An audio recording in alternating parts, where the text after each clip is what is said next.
Labor Day is this Friday, and we're encouraging you to get ready to roll up your sleeves and put some work into your community.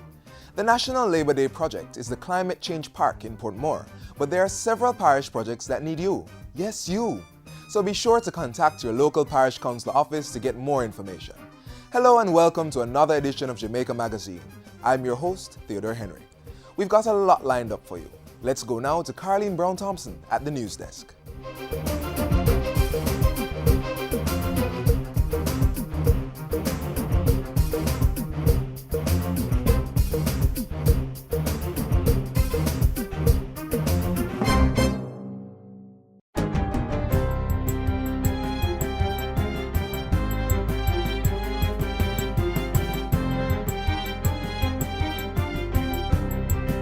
Good day, I'm Carleen Brown-Thompson and this is your JIS News for Monday, May 19.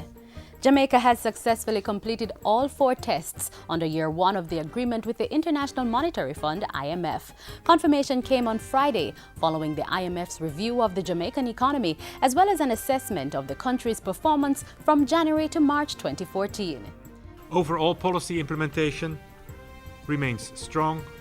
All quantitative criteria under the program have been met, with the exception, as the Minister mentioned, of the indicative target for tax collection.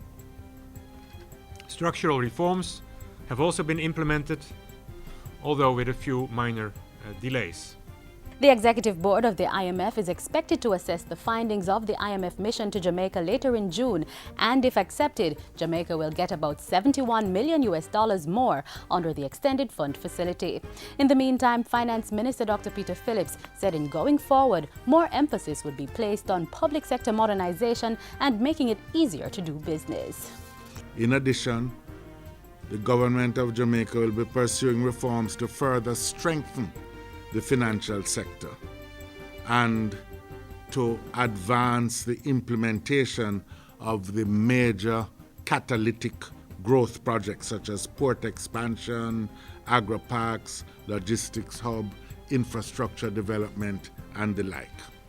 Over 500 persons have been arrested under the Law Reform Fraudulent Transactions Act, commonly called the Lotto Scam Act, since it was passed a little over a year ago. Those that have gone through the courts, we have had 100% conviction because they were well prepared.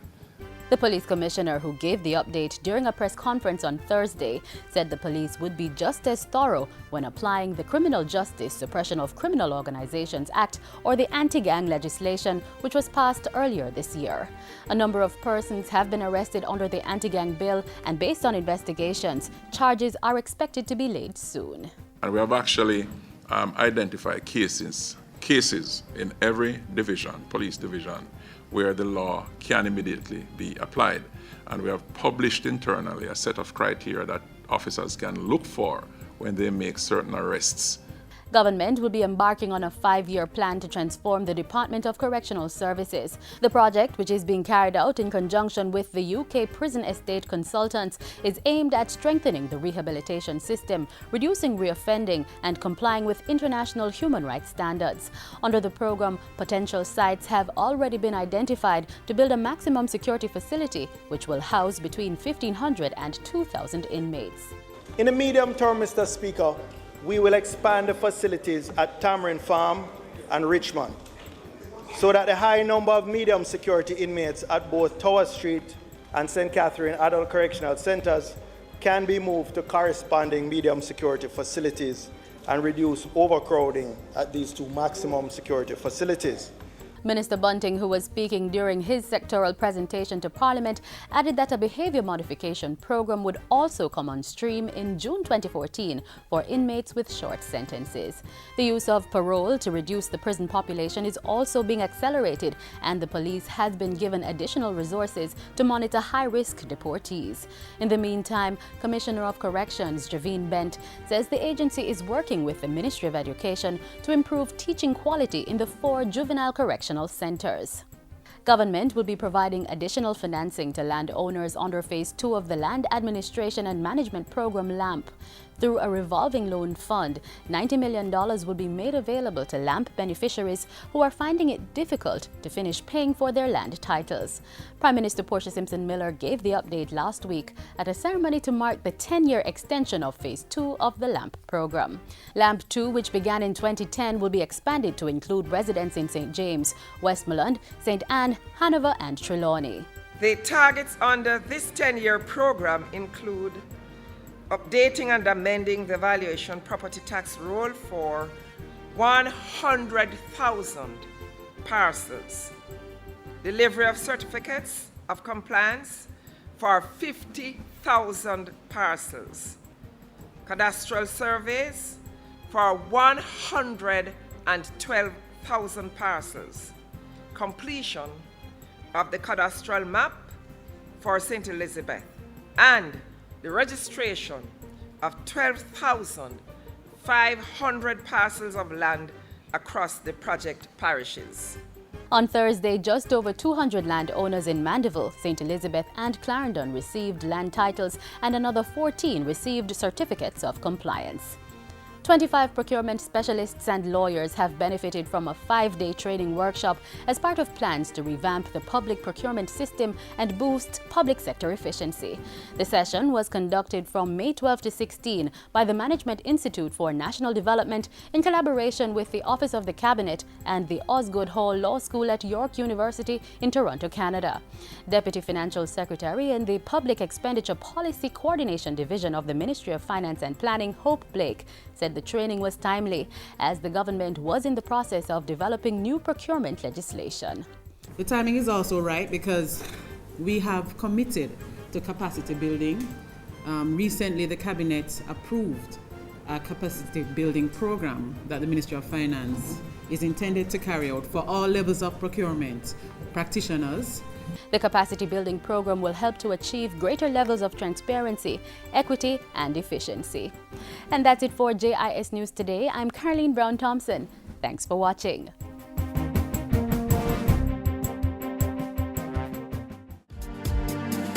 Be a part of Labor Day 2014. Find a project and volunteer. Take a stand, beautify our land. Register your projects now with Parish Councils, Social Development Commission, and the JCDC. Call 978-7654, extension 5135, or email laborday2014@myc.gov.jm. Nutritious food, succulent dishes, superior workmanship, and excellent service. Jamaica is on the go. Let's grow what we eat and eat what we grow. Let's harness the indomitable spirit of our most valued resource, our people. Let's support our local businesses. After all, buying Jamaican means building Jamaica. A new committee to curb electricity theft and a $90 million revolving loan fund for landowners. Two important announcements that came out of the office of the Prime Minister last week. Listen now as we share details of those and other news stories on Jamaica House Weekly.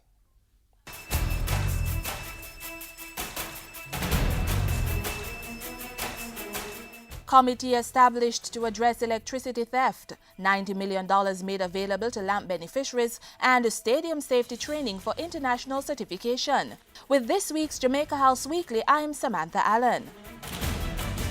The committee, set up by Prime Minister Portia Simpson Miller to provide solutions to electricity theft and related matters, had its first meeting Friday. Headed by Minister of State in the Ministry of Science, Technology, Energy and Mining, Julian Robinson, the committee met and came up with several recommendations to tackle the issue.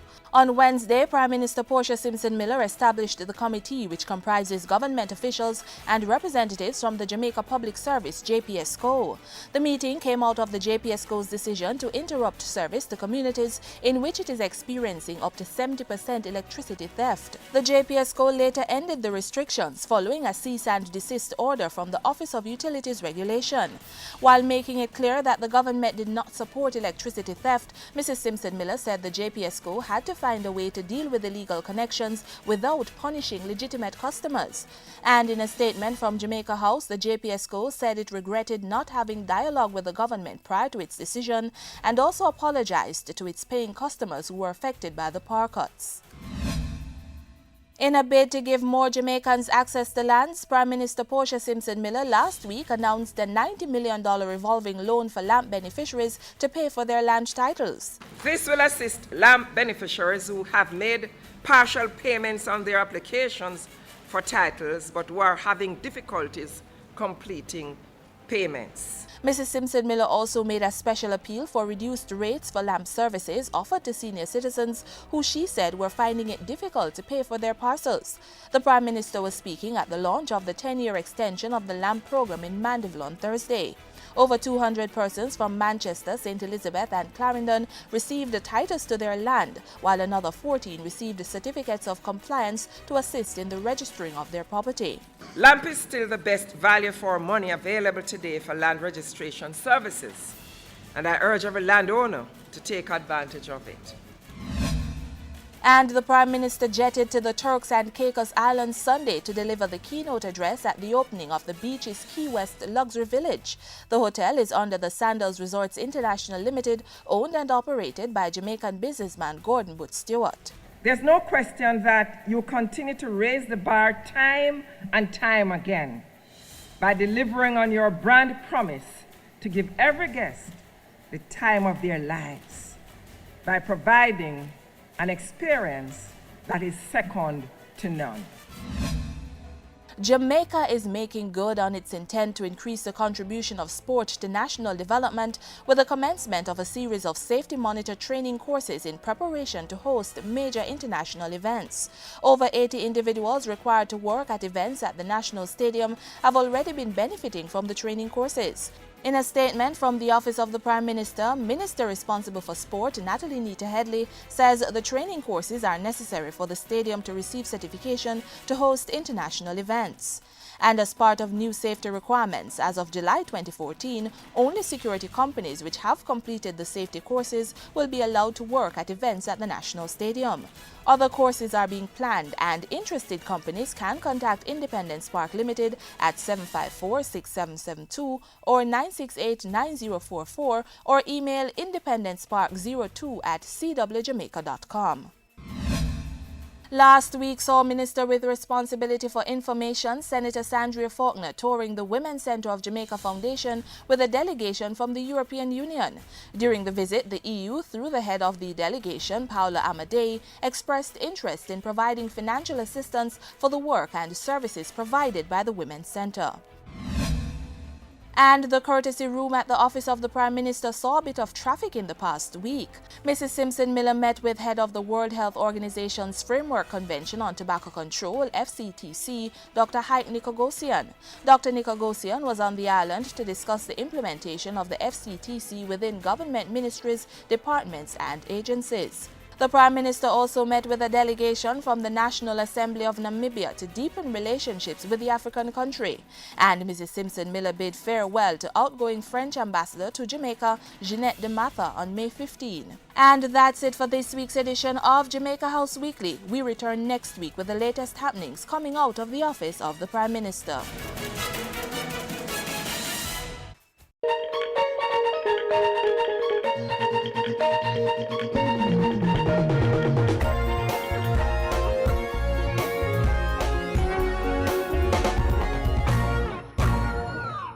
Welcome to the FSC Minute. I am Nadine Newsom. Today we continue to explore aspects of pensions, and joining me is Nicolette Hennes, Senior Director of Pensions in the Pensions Division at the FSC. Welcome to the FSC Minute, Mrs. Hennes. Thank you, Nadine.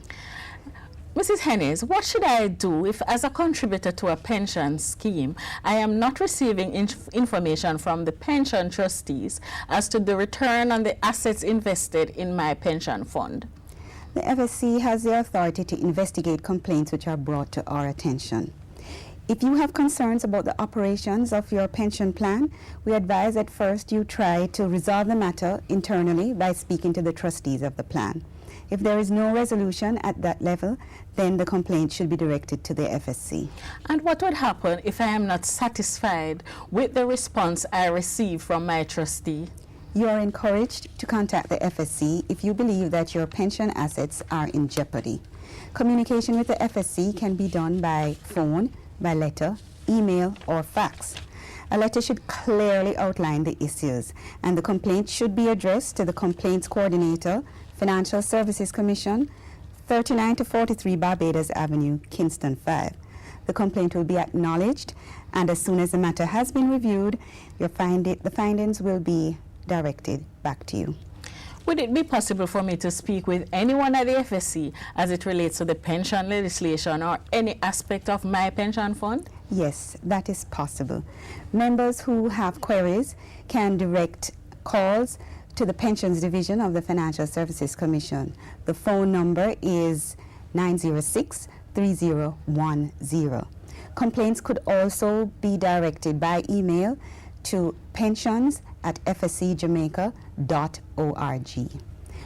Once we have your complaint or your query, we will do our best to investigate the matter and get back to you as soon as possible. Thank you, Mrs. Hennes. My guest today was Nicolette Hennes, Senior Director of Pensions at the FSC. For the FSC Minutes, I am Nadine Newsom.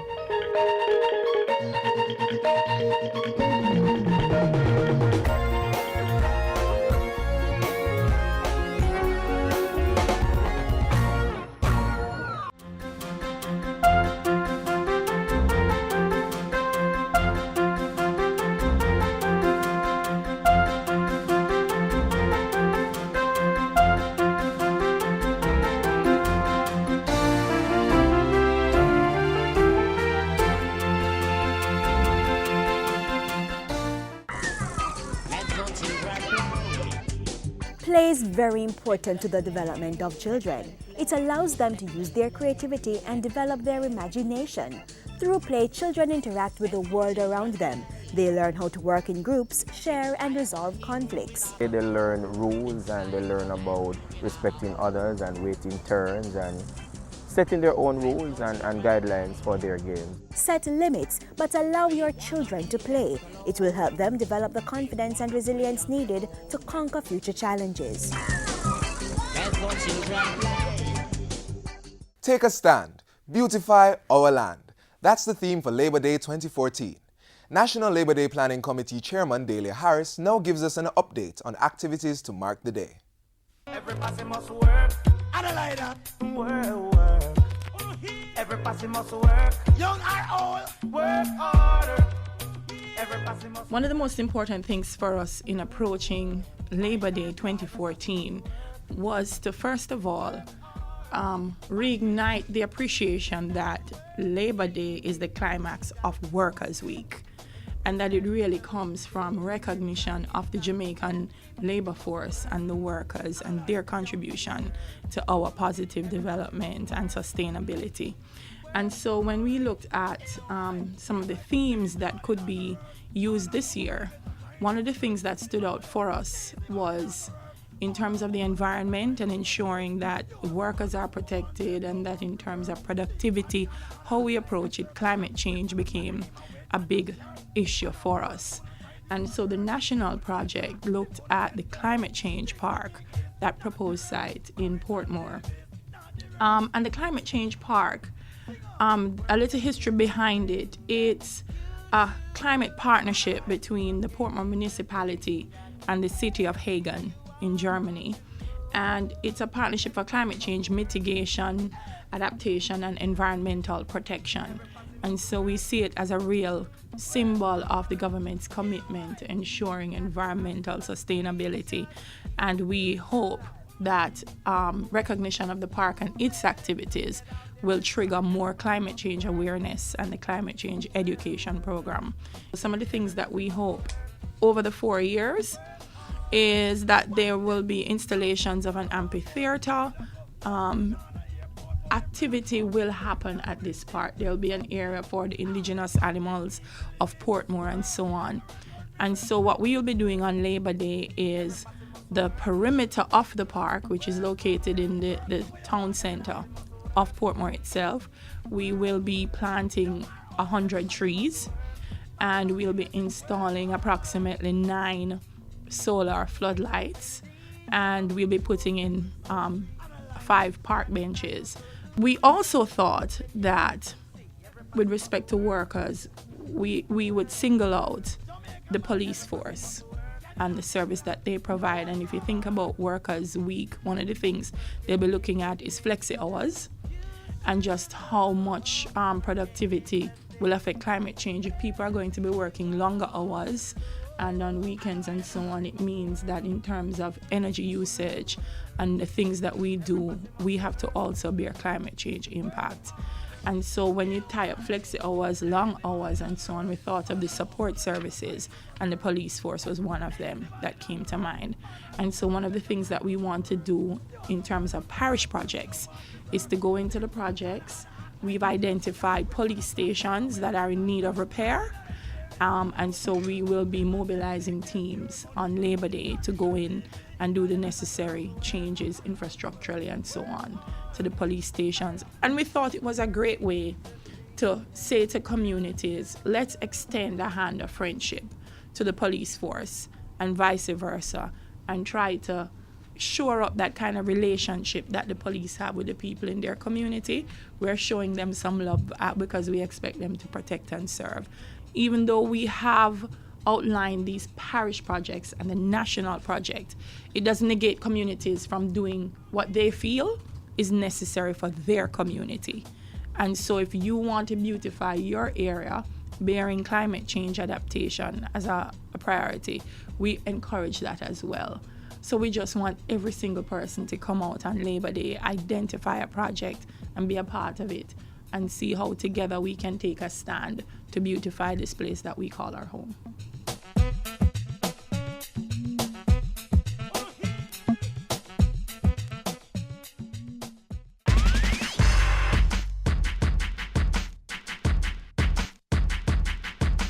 Hey Jamaica, I'm Naomi. Did you know May is Hurricane Preparedness Month? Yes it is. And we should all play our part to make sure we, our family, and neighbors are safe. Remember, the hurricane season starts in June. If you want more information, you can contact the Office of Disaster Preparedness and Emergency Management. Their number is 754-9077-8.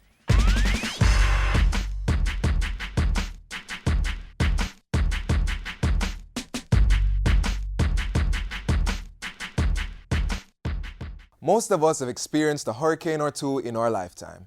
Apart from the possibility of flooding, there's the danger of fallen trees which damage property and block roads. This upcoming hurricane season, we want to ensure that you're fully prepared to limit that threat. Here's how.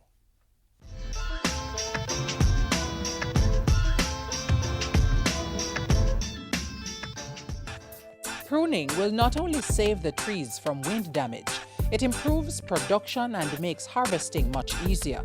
The tools you need for the job for pruning are necessarily your secateur and your pruning saws.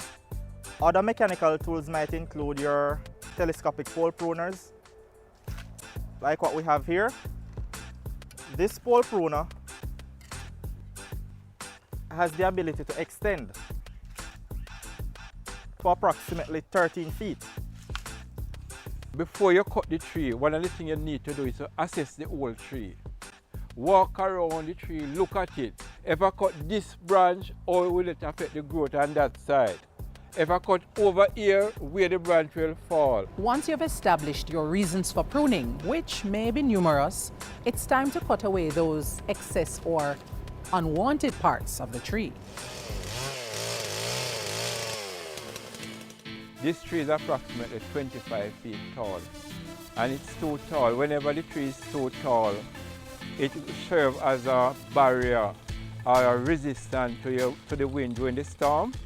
And if the tree puts up too much resistance, you cause the tree to topple over or uprooted. And if the tree is too compact, if you have a lot of branches overcrowding each other and crossing each other, then the canopy will be too thick, it will be too compact. So if and when the storm comes and the wind, the tree will provide a resistance. And that is where you get the damage. You will get damage to your branches or even to the extent where the tree is uprooted. So what we are doing is to reduce the height of the tree and at the same time open up the canopy so the air the air can pass through. Basically, you need to reduce the height of your tree to about 12 feet. So by the time you get regrowth. If you notice where the branch joins the trunk of the tree, there's a swelling here. This is a swelling. This is known as your branch color, like your shirt color. So whenever you're cutting and pruning your trees in preparation for the storm, or you're doing your normal pruning, you need to cut your branch within an inch of the branch color. And if you cut within an inch of the branch color, they don't need to paint it. You don't need to paint it. Suppose you need to remove this branch. Where these two branches join, you refer to it as a fork. Like a fork, you need to remove this one, you cut within an inch of the fork. If you notice, there are some bumps here. If you notice, here's a bump here, another bump here, one here. These bumps are known as node. And there's a swelling at each node. And the same reason that there are sufficient chemicals and tissue in here to seal the cut. So if you need to remove this branch out here, you remove it within an inch of the node. Granted, you make your cut slant, like at a 45-degree angle, so when the rain falls, the water will run off. But like in everything else, every rule has exception. If you're pruning an avocado, a breadfruit tree, or a June plum, then you need to paint those. Because the center of those trees are like a sponge, and they will absorb the water and you will lose the tree. Now that we have removed the apical branches and we are opening up the entire center of the tree, the canopy, what you are looking at now is like a wine glass effect. For young trees, you should start pruning and train them as they get to 3 feet.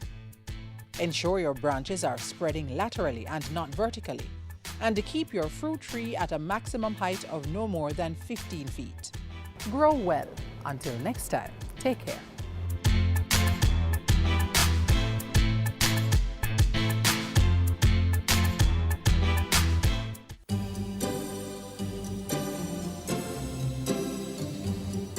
It keeps our bodies working, our food nutritious, our living and working spaces clean, and our lives comfortable. Water, the most precious resource necessary for the sustenance of life on our planet. Don't waste it. Let's conserve on this critical commodity. In the house, invest in storage containers and buckets. Take quick showers instead of long baths, and invest in water-efficient shower heads, toilets, and faucets. You may also want to consider one-pot meals and cooking methods that don't require much water. You could also wash fruits and vegetables in a bowl and reuse the water on your plants or grass. When cleaning dishes, fill both sinks and use one for washing and the other for rinsing. The leftover water can be used to wash off the concrete or asphalt in your yard. If you must wash your car at home, aim for once a fortnight and use a bucket to do the washing instead of running the hose. Don't delay. Start your water conservation practices today.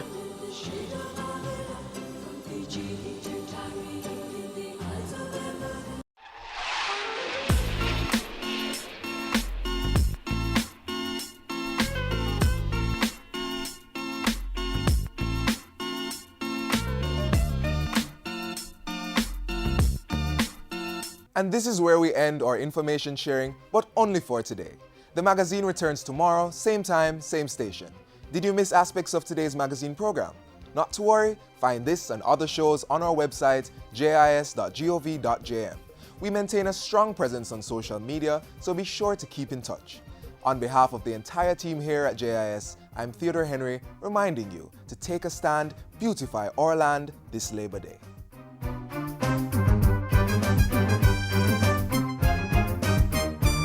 This has been a production of the Jamaica Information Service, the voice of Jamaica.